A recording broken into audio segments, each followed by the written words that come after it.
ప్రతి మహానాడులో తెలుగుదేశం పార్టీ ఒక హాస్యాస్పద తీర్మానం చేస్తూ ఉంటుంది. దివంగత నేత ఎన్టీ రామారావు గారికి భారతరత్న ఇవ్వాలనే తీర్మానం చేస్తూ పోతూ ఉంటుంది. అది ఒక ప్రహసనంగా మారిపోయింది. అందరూ కూడా నవ్వుకుంటున్నారు. ఎవరు నవ్వితే మాకేంటి అన్న చందంగా ప్రతి మహానాడులో ఎన్టీ రామారావు గారికి భారతరత్న ఇవ్వాలని చెప్పేసి తీర్మానం చేయడం, తర్వాత దాన్ని గాలికి చేయడం ఇప్పుడు ఇది చర్చాంశమైంది. అదేవిధంగా మహానాడులో ఈరోజు ఏదైతే మరోసారి తీర్మానం చేశారో దాని మీద విమర్శలు కూడా గట్టిగానే వస్తున్నాయి. ఎన్టీ రామారావు గారి జయంతిని పురస్కరించుకొని మంగళగిరిలో జరుగుతున్నటువంటి ఈ మహానాడులో ఆయనకు నివాళులు అర్పించారు.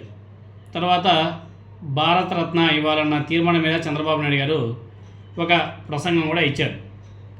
ఎన్టీఆర్ అంటే తెలుగు జాతి సెంటిమెంట్గా నారా చంద్రబాబు నాయుడు గారు అభివర్ణించడం జరిగింది. ఎన్టీ రామారావు గారికి భారతరత్న ఇవ్వాలని కేంద్ర ప్రభుత్వాన్ని అడుగుతాము అని చెప్పేసి ఆయన మాట్లాడడం జరిగింది. చంద్రబాబు నాయుడు గారు ఇప్పుడు 4th టర్మ్ ముఖ్యమంత్రి. 2014 నుంచి 2019 మధ్యకాలంలో కూడా కేంద్ర ప్రభుత్వంలో అనుసంధానంలో ఉన్నాడు.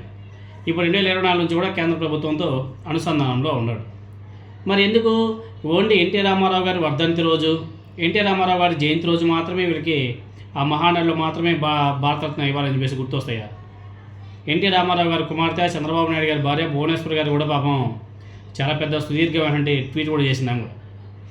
ఎన్టీ రామారావు గారు చనిపోయిన తర్వాత బీజేపీతో కలిసి కేంద్రంలో చంద్రబాబు నాయుడు గారు అధికారాన్ని పంచుకుంటున్నారు.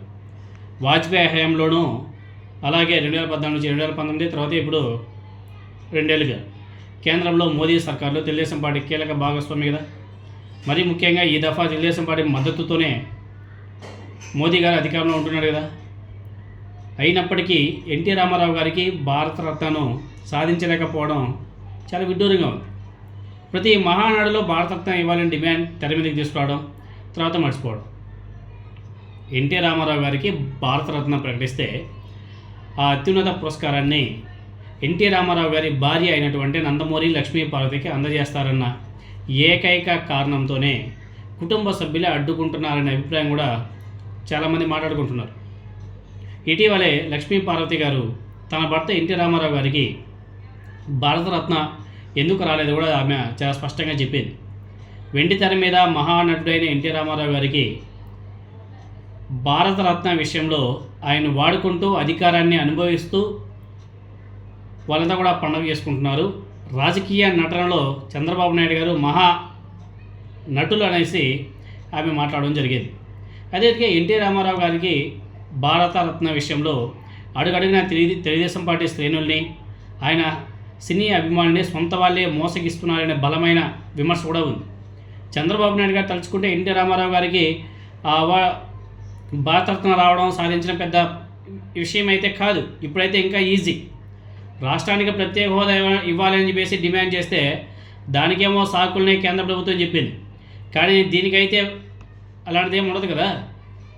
కేవలం లక్ష్మీ పార్వతి గారి చేతుల మీదుగా పురస్కారం స్వీకరిస్తారనే అక్కసుతోనే ఎన్టీ రామారావు గారికి భారతరత్న ప్రకటించకుండా అడ్డుకుంటున్నారనే ఆరోపణలకు బలం కలిగించే అనేక అంశాలు కూడా ఉన్నాయి.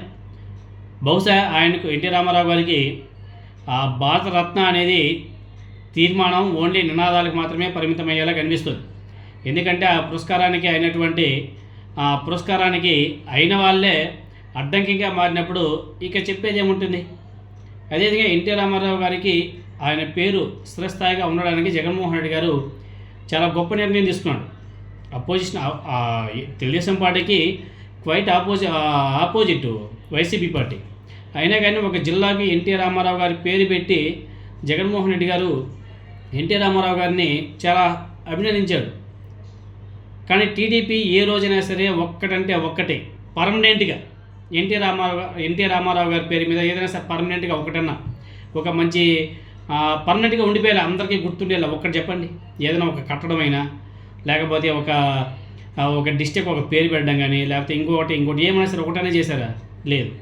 కానీ జగన్మోహన్ రెడ్డి గారు చాలా అభిమానంతో ఒక జిల్లాకి ఎన్టీ రామారావు గారి పేరు పెట్టాడు. అది వైఎస్ఆర్ కాంగ్రెస్ పార్టీకి తెలుగుదేశం పార్టీకి డిఫరెన్స్.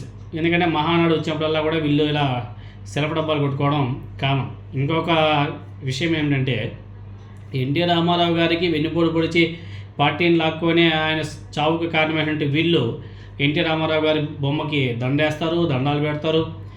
ఎన్టీ రామారావు గారికి అసలైన వారసుడు నారా లోకేష్ అని చెప్పేసి జాకెట్లు పెట్టి లేపే ప్రక్రియ ఈరోజు జరిగింది. ఈరోజు అయితే ఎక్కువ బీభత్సం అసలు నారా లోకేష్ గారి కుమారుడు దేవాన్స్ వాళ్ళిద్దరిని అసలు బీభత్సంగా పైకి లేపినారు. అందరూ ఒకరి మీద ఒకరు పొగడ్తలతో ముంచెత్తేసినారు. ఏమో పాపం వాళ్ళకి ఏమైనా సరే గవర్నర్ పదవులు లేకపోతే రాజ్యసభ పదవులు అలాంటి పదవులు ఏమైనా సరే ఆశిస్తున్నారో ఏమో. మామూలుగా ఎరగదీసేసరిలే.